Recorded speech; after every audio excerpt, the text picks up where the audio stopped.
Life expectancy across the globe is continuing to rise, prompting scientists to ask how long we might live in the future. Most think we will see gradual gains in longevity, but there have been predictions that anti-aging drugs could allow people to live for centuries. In the last of his special reports on SuperAgers, our medical correspondent Fergus Walsh has been to California and Arizona.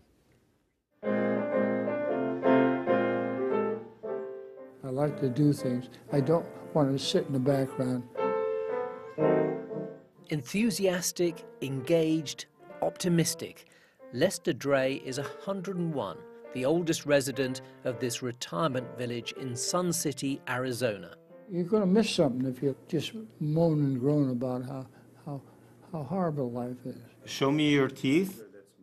Do you hear a sound? Say, ah. He gets regular medical checks as part of a study into longevity.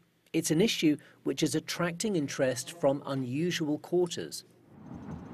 In Silicon Valley, California, some of the biggest names, from Google to Facebook, are investing hundreds of millions of dollars into defeating the diseases of aging. So why are tech entrepreneurs suddenly interested in human health? I think Silicon Valley is driven by curiosity. I think that same curiosity that drives a 14-year-old to program computers in his bedroom drives somebody in their 20s or 30s to really apply their minds and their cash to this problem. The DNA from this special part of the cell called the mitochondria. It's why this British scientist set up in Silicon Valley. AUBREY de Grey is probably the world's leading advocate of life extension, the idea that humans can and will live in good health for hundreds of years. There will certainly be no limit on how long people can live once we bring aging under control.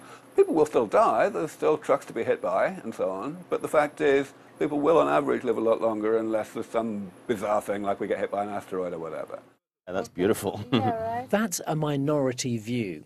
Although extending life is possible in the lab with fruit flies, yeast or worms, it gets more difficult higher up the evolutionary ladder. So in the lab, in simple laboratory animals, we can increase lifespan by 100%, 200%, 500%, really extraordinary differences in lifespan. It turns out aging is really plastic in these simple laboratory animals.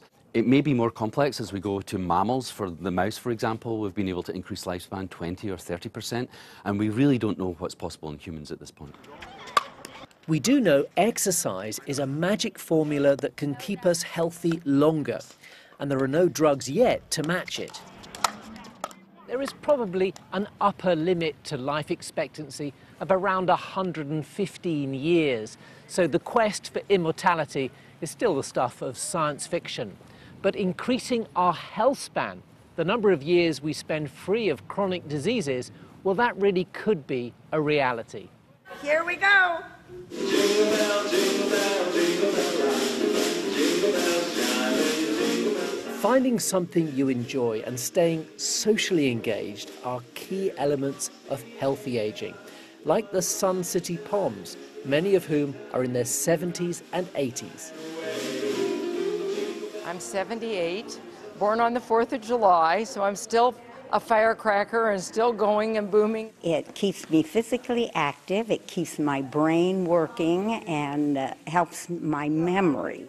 We just get out there and do what we need to do and enjoy. We can't slow time, but we can put more life in our years and hopefully become super agers. Fergus Walsh, BBC News, Sun City, Arizona.